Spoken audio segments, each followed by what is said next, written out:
reasons, I tend to go back to the Greek myths. Let me give myself a bit more volume.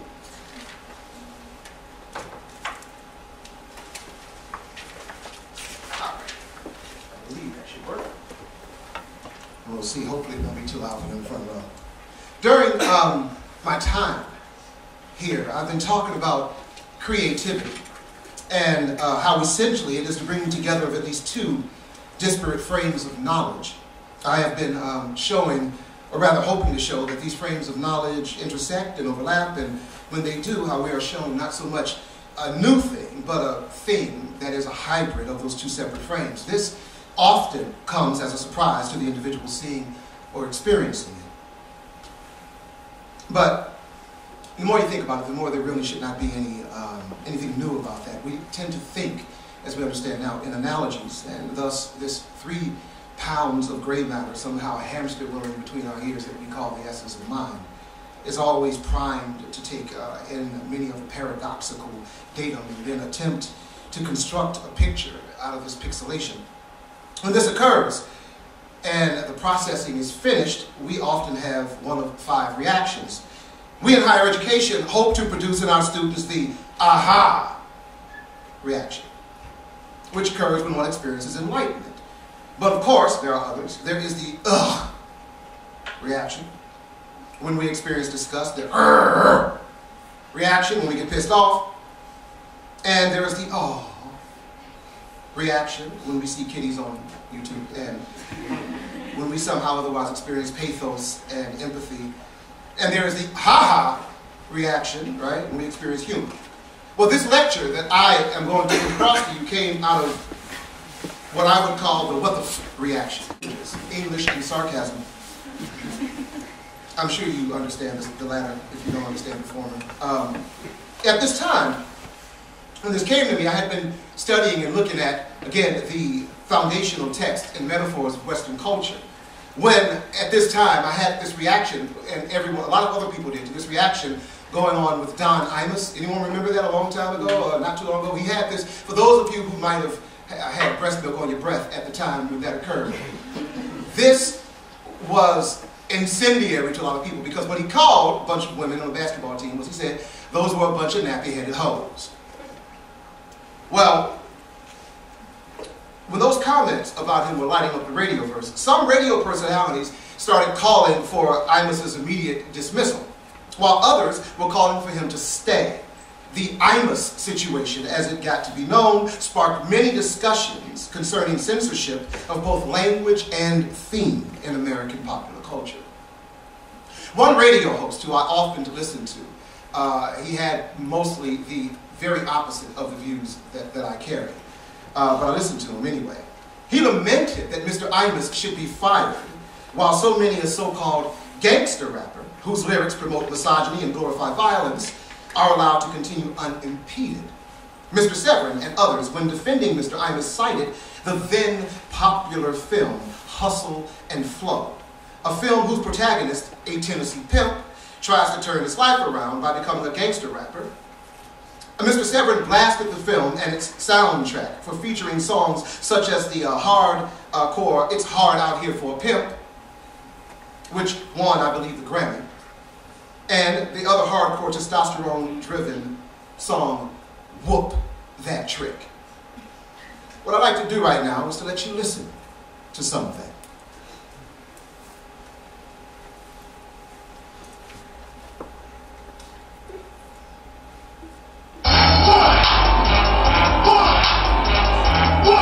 Some of you remember this, I know.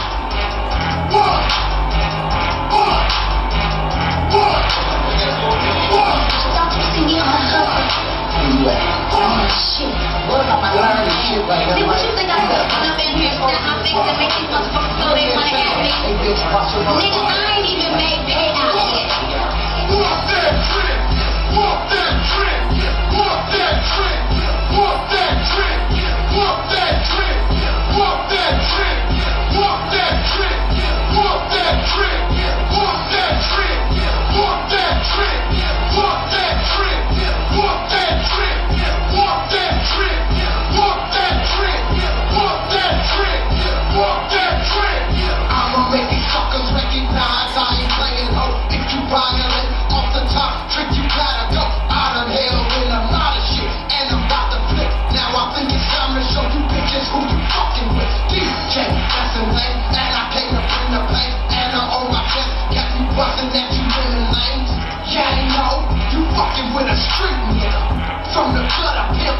drug dealer.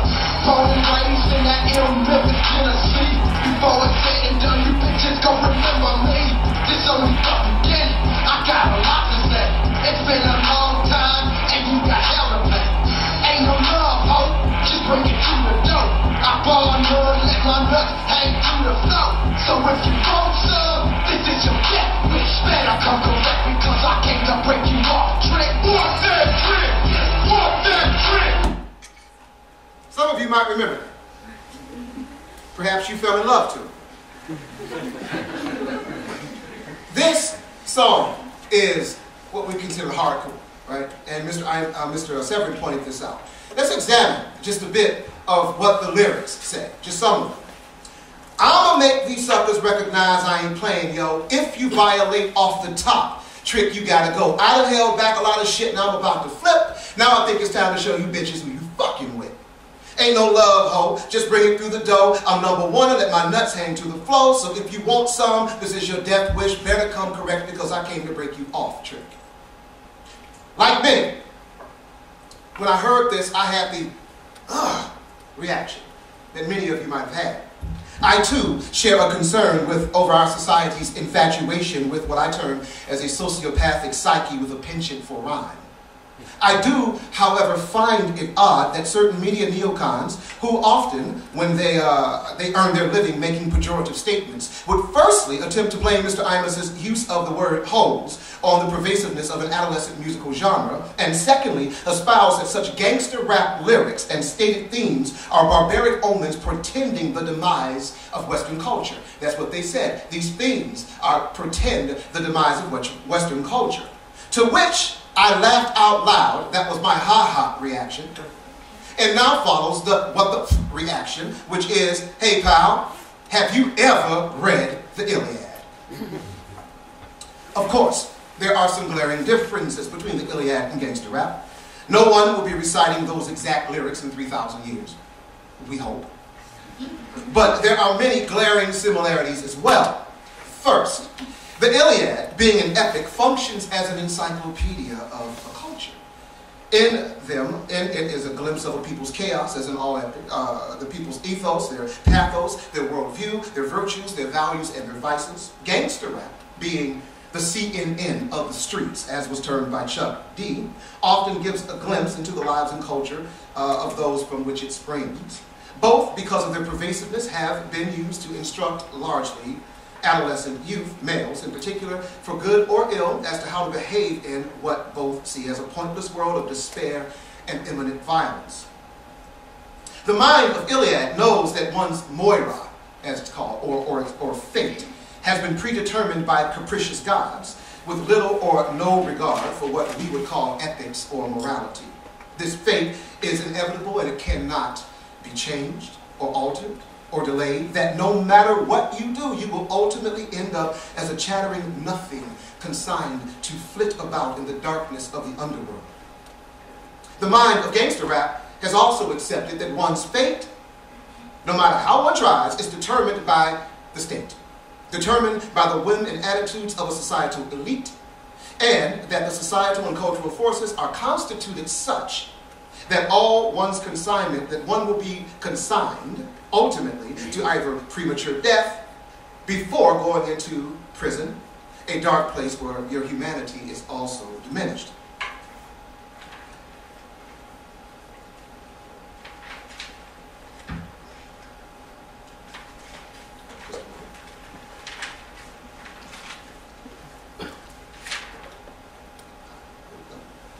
I took that down.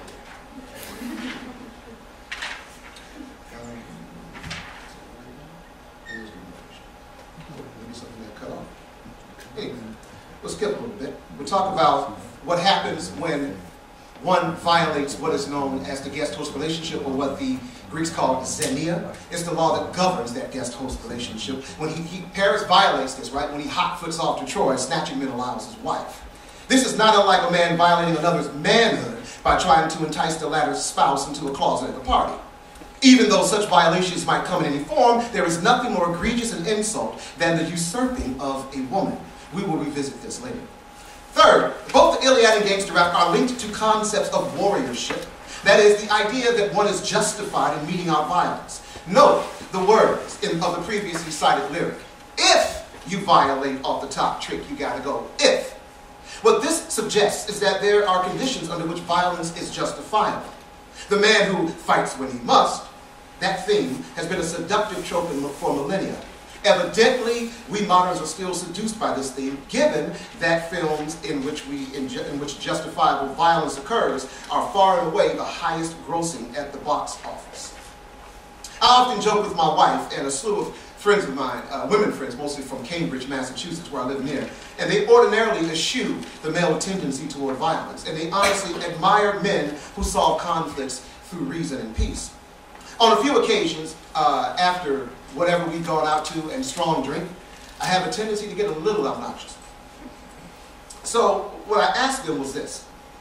If you were in bed with your man, and you heard a loud noise downstairs that awoke the two of you, and he went and crouched down in the corner and said, "Baby, go see who it is." Yeah. Could you honestly tell me that deep in the recesses of those well-educated, yoga-trained, Birkenstock minds wouldn't lurk the indicting query, "What the hell kind of man are you?" Out of 13, only 2 said that would not be their reaction. I would take them at their word. However, the women of both ancient Greece and the modern-day gangster rap culture harbor little doubt as to what they expect if a man is desirous of getting with them. Fourth, and most obvious, is that both the Illiad and gangster rap are part of oral culture, and as such, utilize incantatory rhythm to frame content. Gangster rap, like most hip-hop, is told in a meter framed by 4/4 time with accented first and third beats. This allows space for the MC to use the voice either on the main beats or in between beats, effectively on the second and the fourth beat. This has the effect of creating a polyrhythmic relationship between the accented beats and the accented voice. Now this accented voice, right, the bardic voice in this case, the rapper's voice in this case, along with timbre and rhythm, melodic variation, is part of what makes up a rapper's flow. And flow is all important if you are trying to win a crowd. Because if an MC ain't got no flow, he ain't got no audience. Right? People ain't trying to hear you, as they say. Because why? Sound and sense, right? The bang and the content are all wrapped up in one. So, the Illiad, by contrast, uses variants of the epic poem's dactylic hexametric pulse of long, short, long, short syllables, what to us in English would be an accented beat followed by 2 unaccented beats, but often the bard would add either 2 short accented syllables, what we would call a period, or 1 long syllable at the end. Thus the bard could slightly vary his delivery. Fifth, let's turn our attention to theme. The epic's main theme is apparent. It is in the opening lines, which in English is, "Sing, goddess of the anger of Peleus' son Achilles." Anger. But, as I said, this is an English translation. In its original language, the line reads, "Men naede thea Illiadeo Achilleos," which, notice something, that the first word of the original language is menin. Menin, a form of the word manus, translated as wrath, rage, or anger. The word manus is typically used to describe the anger of the gods. That is, an anger or wrath so profound that it would result in many human deaths. That menin is used for Achilles' anger suggests and predicts that it will have an extremely bloody aftermath, and for those of us who've read the epic, we know that it does. It is interesting, at least to me, that the very first word of the oldest extant epic text that we have in its completion of Western culture, which we also call the foundation, seminal foundation of Western culture, it's interesting that that first word should be anger. One wonders, has this set the tone for Western interactions throughout history? Are we the inheritors of that violence? Is this in our cultural DNA? If it is, then perhaps we have no choice but to sing it. Now, take the need to sing of violence and combine it with our modern American culture that consumes what my friend Richard calls pornography, and further combine those with an American sense of belligerent individualism, and ask, what is gangster rap, if not primarily an individual singing of his anger and its violent consequences? The inevitable folly of crossing him or dissing him in any way? If instead of the bard invoking the muse, Calliope, as we believe, to sing about Achilles, if Achilles instead was to sing of his own anger and prowess, using the meters of this day and the technology of our time, would he be considered a gangster rapper? Let us see. That's right, y'all. This is MC Kill. You better recognize. Everybody knows I'm the greatest warrior in Greece, and when I kill a man, it's done with skill and ease. See, I don't think about it or waste a lick of time to everything on purpose and making war is mine. I don't go for no coward-ass way of taking a man out from some point far away. It takes steel, nerve, and a set of brass. You know what? To look into a man's eyes when you spill his guts. Then strut across his corpse, slash another one and not to care if he's an elder or an eldest son. Cause if a sucker don't wanna get killed, simple, stay up off the battlefield. Because this here is real, this is the warrior class. We can feel on an enemy's ass. It takes 3 things to be a man, a chariot, a chick, and some blood on your hand. Main and I aided they are Achilleos. You better believe it's about teammating and Kleos.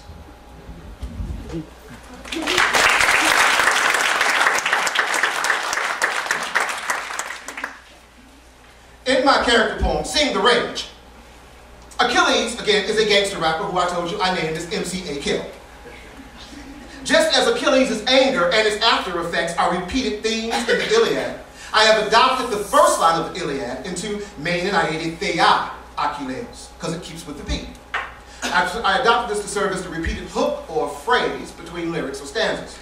We can see that MC Kill is a 12th century GWA, Greek with attitude.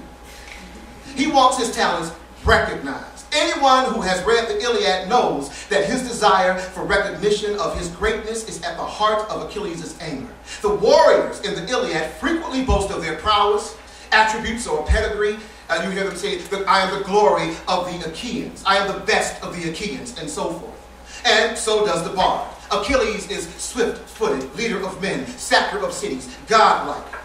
The first 3 stanzas of my lyric, or to use the parlance of hip-hop, my Hot 16, refer to the reasons ancient Greek warriors fought in the first place, Kleos and Time. Kleos, which has been translated as glory, was important to a warrior because it determined how he would be remembered after death. Keep in mind, these guys had no heaven as we thought of to go to. Right? Very few were consigned to the Elysian fields, so as far as they were concerned, again, they were going to be that chattering, bat-like beast up there on the wall that was incoherent and that no one cared about. So to receive Kleos one would need to be brave in battle. So brave, in fact, so much swagger in battle that poets would immortalize one in song. The last 2 lines of the text, you need 3 things to be a man, a chariot, a chick, and some blood on your sword hand, refer to the ancient Greek warriors' investment in what we call time. Time, translated as honor, comes in the form of what we call geros, or war prizes, which was the tangible booty one got from sacking villages. This is something that one's fellow warriors would bestow upon you if you were that bad and had distinguished yourself in a battle.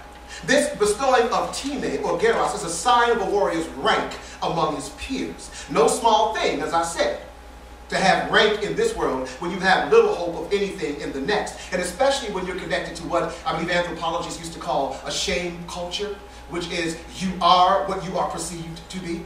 You are the summation of what you project. If we see you with a lot of honor, we believe you're honorable, as compared to us who might be living in a post-Christian guilt culture, whereas it's about how we feel inside, whether or not we feel we're righteous. And by no means did all the ancient cultures do this, because there's very credible evidence that the ancient Hebrews, who were around at this time, did not have that kind of competitive aspect amongst them. But the Greeks certainly did.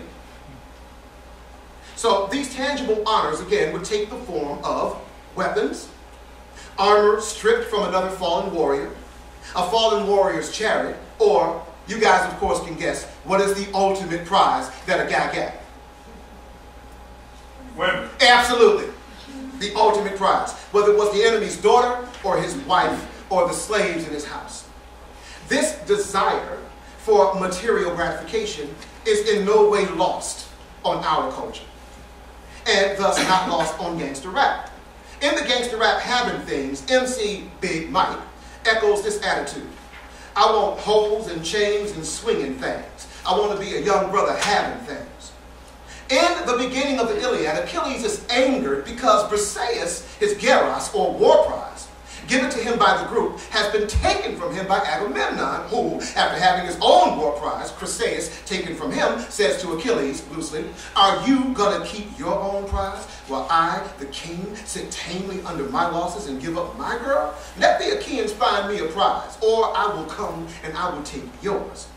Achilles retorts, we have followed you, Agamemnon, you insolent bastard, to gain satisfaction from the Trojans for your shameless self and for Menelaus. And now you threaten to rob me of the rightful prize of which I have toiled and which the sons of the Achaeans have given me. Essentially, what we see here is it's two men who are arguing over whether or not they have the right to violate a woman. This is what opens the oldest epic we have in Western culture. Right there. I would like to turn your attention to a film clip. The movie that it comes from is called The Mac. Has anyone ever seen that? If you haven't, let me see armpits. Okay. This is called The Mac. And what you'll see is that this film was a huge influence on gangster rappers and has been redone, not the film itself, but the scene itself, has been redone by Snoop Lion, I believe he's called now, but at one point he had not evolved and he was Snoop Dogg. So, and what they are doing, one hustler, his name is Pretty Tony. He is with a bunch of other dudes who are pimps and street urchins and hustlers in themselves. And he's speaking about this woman who he's not had sex with, but he's extorted by putting her on the street. He's gotten $200,000 out of her, right? So, he's bragging about it. These other men are right on him and all of this stuff. So what happens at this point is that the woman comes in. Her name is China Doll, right? She comes in carrying a sort of Paris Hilton toy puppy or whatever. And she goes to this other gentleman who is eponymously known as the Mac. And she says to him, you remember me? And he says, I have to lose every brain cell in my head not to remember you. So she says, well, basically, I choose you. I wish to be your hoe. So Mr. Pretty Tony, who is effectively the owner of this property, gets angry about this and wishes to go and fight the Mac. At this point, the gentleman known as the Mac says, Mr. Pretty Tony, you know how the game goes. You know how things are. Your bitch chose me. Now, we can handle this like some gentlemen, or we can get off into some gangster shit. To which they were about to get off into some gangster shit. Right? But they didn't. But you know what's coming later. What you see in that scene is, for me, very much reminiscent of what happens or what we can see culling up from episodes in the Iliad. Now, there are of course, differences, right? There are differences between that scene I just described and what occurs in the Iliad. But there are also some striking echoes. First, those of Paris and Helen. There is always some debate as to whether Helen ran off with Paris of her own volition or whether he abducted her against her will. It didn't matter to Menelaus. He was insulted and therefore his honor had to be satisfied.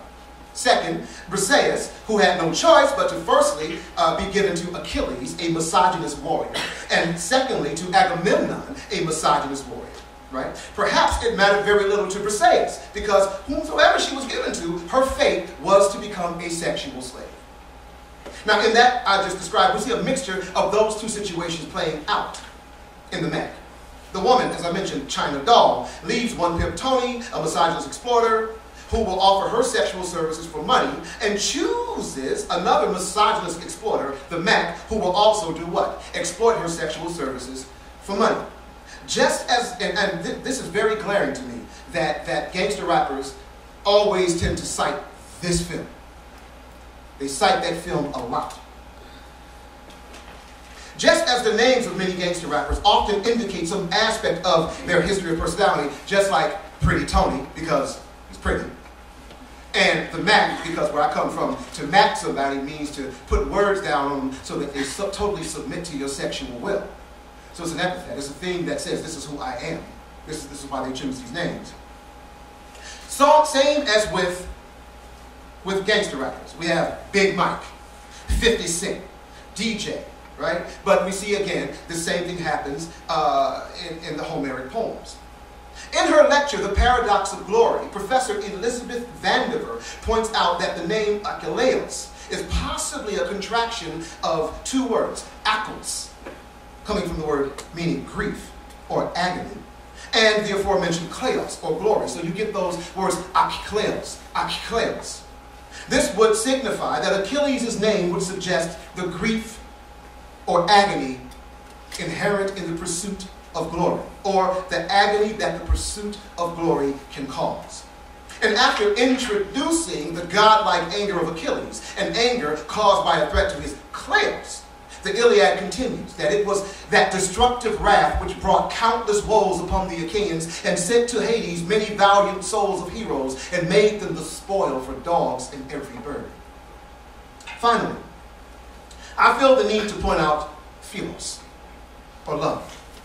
Though the warrior or gangster ain't got no love for the enemy, or according to Snoop Dogg, who is now Snoop Lion, he don't love them hoes. He is often wrought with a strong love and affection for comrades who are close as brothers. And just as in the Homeric poems, you often come across men mourning the loss of companions, you have the same in gangster rap culture. To my niggas who ain't here is a shout out heard frequently by on hip hop stages and albums as well. I remember speaking with in Chicago. You guys know the poet Robert Pinsky? You might have heard of him. He was telling something about when he was in Chicago. He was doing some workshops. I think it was in the Cook County Hospital, and this was during the late '60s, early '70s. And we were talking about street gangs, and it was a street gang called the Black Gangster Disciples. Right? And these guys were tough as hell, right? And what happens is, he said he remembered when he went into Cook County Hospital, and in the hallway were all of these gangsters, just bad-ass dudes who would kill you if you just looked at them. And what he said was, they were lamenting, they were crying. Why? Because one of their kindred, had just gotten knifed in a fight, and they didn't think he was going to make it. So here were these 300-pound, 250-pound prison-built brothers, right, weeping over a fallen comrade. He said even to himself that was shocking to him, because you would not think that these types of men had that kind of pathos. This also happens in hip-hop. Lil Wayne, in his rap, I Miss My Dogs, speaks of his friend Turk, who died violently.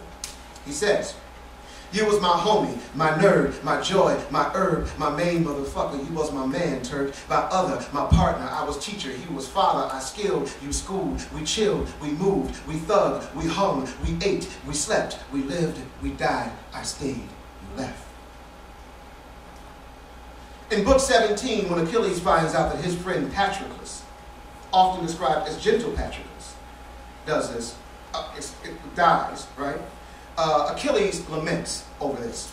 But one of the things he laments for is the fact that he feels duped.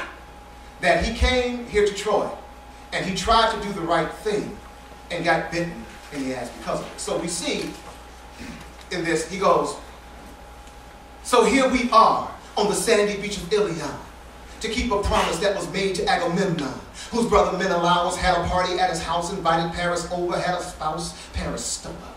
So now to get revenge, we sailed the blue Aegean, because when Paris pulled was a diss to all Achaeans. And even though my goddess mother's own prophecy predicted death would be waiting here at Troy for me, I still came to bang with my myrmidons, 50 ships, bodies ripped, rough and ready to get it on. We burned whole towns down to the ground, then went from door to door, snatching any women that we found. This is the warrior's privilege. This is warrior's right, that we be given women when we prove how well we fight. But Agamemnon, who's forced to give his woman back, sets his eyes on mine to make up for the one he lacks. I should have known he was a double-crossing SOB.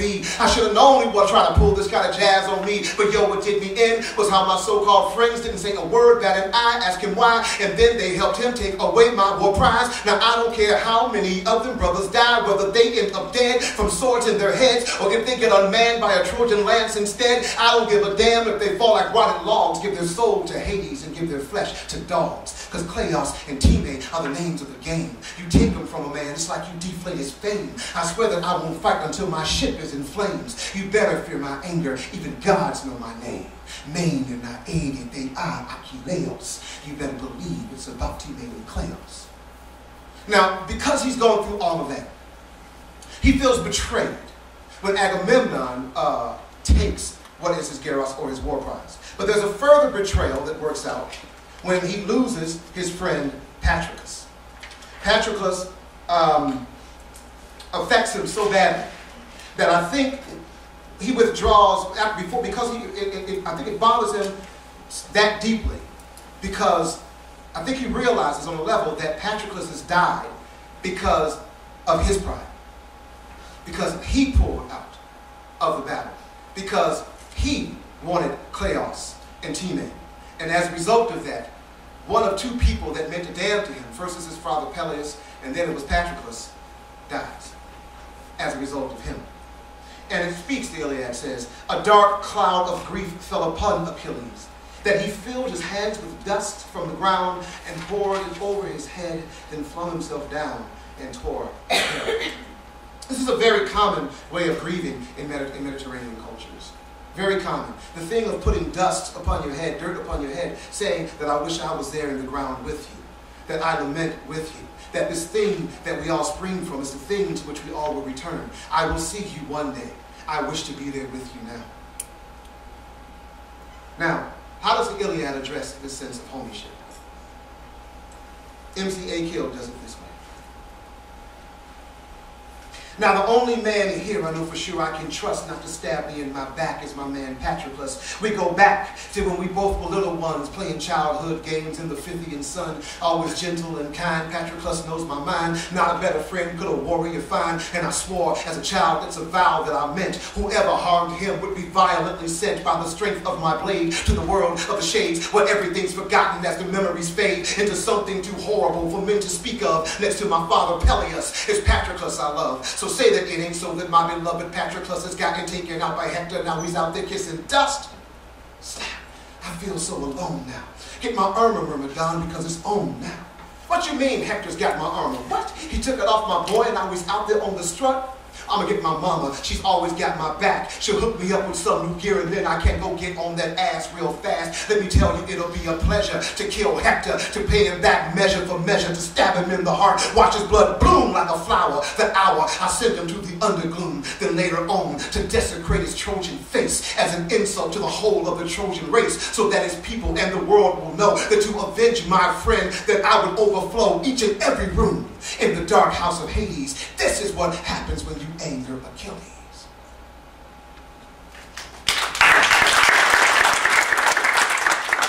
In conclusion, in my cheeky way, I just want to state emphatically that it was not my intention to give anyone a greater appreciation for gangster rap, but to provide a greater understanding of the link between the roots of Western violence, misogyny, and gangsterism and the fruit that it bears today.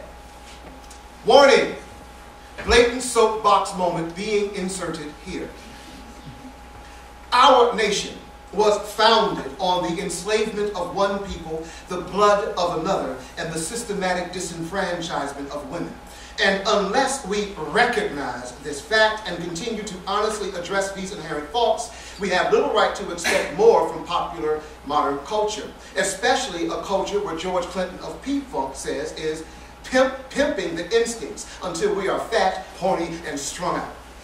If art indeed reflects a nation's image, we would profit more from truly examining and changing the image of ourselves than we ever will by continuing to curse the mirrors that reflect us. Thank you. So anyway, are there any questions at all about this? The process, writing, Illiad, whatever. Yes, please. So your presentations here and the other day, published for... Oh, well, she asked will my presentations from today or the other day be available for or published or anything. Well, we do have some. I guess we are recording, so it's perfectly fine with me. As long as I get a copy, I'm all good. Thank you for asking about that. Another question? Like I said, guys, I need armpits because I'm old, and this won't cut it. Do we have another? I can't see. I do have a question. You have a question? Okay. Well, what initially got me to invite you to this talk was I was looking through your CV. Didn't you publish something based on this kind of talk? Yes, it was. It was sort of an early version of this, and it was a shortened version, and it's in a magazine called Ale House, which was coming out of San Francisco. This was a lecture that I put together. I had to do a graduating lecture for my master's program, and we had to try to illuminate some aspect of literary culture, literary history. And I had to fight with my dean about this. I had to go to her and say, look, I really want to do this thing on the intersections of Illiad and Gangster Rap. And she's like, oh, hell no. It ain't gonna happen. I'm like, well, why not? She's like, well, look, this is about literature. You know, I don't know what you think gangster rap is. Write up the perspectives, whatever, but I doubt it. So I had to write the hell out of those perspectives and give her like a first page and all this stuff, and then convince her that it was worth letting me try to go through this for my final lecture. And fortunately, I was successful. She allowed it to happen, and I could go ahead and do it. So, anyone else? Any classics people in the house? No? Did they ever get a shot? Oh, we have another. I just have a question. Sure. How did it just come to you one day to put two and two together, or how did you come up with that? Well, again, you know, my mind was already steeped in the thinking of it. But again, that was the frame. For those who've been in other workshops, we've been talking about frames of reference and frames of knowledge. And so that was basically one thing I was doing. And then again, when this gentleman brought up Whoop That Trick, Mr. Severin, and was essentially saying how bad this is and what it portends as far as Western culture, my thought was, you know, Western culture, as much as we might love things about it, hasn't always been genteel, right? That the rise of Western culture can be seen in violence and blood. You know, as a matter of fact, look at any outline that you see in Europe, anything that even looks like a state that you can recognize as some shape, you might think that those lines are drawn in ink, but they're really drawn in blood, right? And being an inheritor of that, I thought it was important to bring it out. Not only because sarcastically and artistically that's where I go, but I often think that our country and other countries tend to scapegoat, right? What's wrong with us is them. Basically that's the measure, right? We're okay except for that. What's wrong with us is them. We'd be okay if they would just. That kind of thing. Instead of seeing how these things reflect on us and what we can honestly learn from it, which I happen to think yields us much more succor. I think we get much more currency out of that. But yes, always being in the creative mindset to see what you can put together, which is one of the things I've been trying to get across to the students I've had the pleasure of interacting with. Putting together things that make your essays better, that have a different take on something, making things which you think are disparate, juxtapose them against each other, and actually examine critically to see where do the differences and where do the similarities, you know, where do they live, right? That's what happens for me, and that's what I think we all do all the time. With you and then Rob, yes. Have you worked on any other works Have I worked on any other works other than the Illiad? Yes. I presented yesterday in a curious class on the Oresteia, which is a trilogy. I think it's the only trilogy written as a trilogy that we have by the first tragedian that we know of, which is Aeschylus, right? And it's the first one that we actually have in its entirety. But even it's not in its entirety. It's missing a satyr play called Proteus, right? So that was interesting to me, and I was saying that because I've been recently, in my 20s, I started really examining what is the trauma and dysfunction in my own family. And I was starting to find metaphor in that through Greek plays, right? The thing about the Aeschylus trilogy deals with Agamemnon, who is a descendant of Tantalus, who pissed the gods off by giving them some human flesh to eat, and because of that, they were cursed for a long time. And of course, we can see that the ancients would have seen this as something which is supernatural. The gods have frowned upon you. This is what's up with your family. And we can even see that playing out in the Bible, right? Someone is cursed for 7 generations, that kind of thing. But nowadays, we understand, no, it's not necessarily the gods cursing you and your family, but it's a trauma that keeps being passed down from generation to generation to generation. And as an African American, I was interested in examining also the trauma that was passed down from slavery. What have I inherited as a result of what my ancestors went through, right? Now, arguably, I'm in a much better place than they would have been, right? But there are always those things I wonder about. And I was mentioning also in the Curious class, because of who I'm married to, she's an Irish American, I'm an African American, we've often talked about these things as to what is our legacy, what do we pass on to our 2 boys, we call Shamrock and Ham Hock. What do we pass on to them? Where do we stop the ugliness and the violence in our own lives and make sure that our children don't repeat that, right? And then, of course, you have to talk across culture, talk across the male-female divide, talk across all kinds of things in order just to find out what it truly means to be a human being. And I was saying that for me, what they've helped me to do is examine what I need to do to take 400 years of ugliness off my back and to try to move forward as a true human being, which I don't think we've known as of yet really what the hell that is, right? We're trying to find out, right, what that means. So, thank you. Rob. I wish you could have been giving this lecture in 1982 when I was looking at the Illiad High School. I was off on something else. And in those pieces of literature, the guys were very much involved in these people's lives, seemingly, and so they're tinkering often. And Yeah. Is there any metaphor with tinkering with gangsters? Or can you connect some things out Well, there? one of the things I was talking about was for the gangster rapper, I think they see the world as a raid against them, right? That they are at the behest of social forces and cultural forces with which they have no control, right? Whereas if you see that, okay, everybody in my neighborhood, or most of the men in my neighborhood, or 1 out of 10 in America, but 1 out of 7 in certain neighborhoods, somebody's got what we call paper on them. They've been incarcerated, or they've gotten out, or they are incarcerated, they've gotten out, or they have been incarcerated, or they're on parole, or something like that. And then you wind up seeing the level of economic despair that often accompanies this. It is easy for one to say, okay, there is something messing with my life. I need to figure out the way to fight back and deal with it. We can see that examined, put out a lot in the works of Tupac Shakur, who would often talk about him and my thugs against the world. Or, you know, DMX, anyone know him? Right? He's got this other testosterone-driven track called They Don't Know. They don't know who we be, right? In which he gives this litany, right? Almost like the litany of ships in the Illiad. He gives this litany of things they don't know. The this and the that and the this and the that, the trauma, the mama, the this and the blah. And he goes on and just builds and builds and builds. So it's this attitude as well of everything's arrayed against me. There are forces that are putting their thing on me. I'm looked down upon. I can never rise out of this because of how I'm being seen. So whatever's out there, I need to take. And of course, all too often, these young men do that. Right? These young men do that. Anyone else? All right. All right. Well, thank you, guys.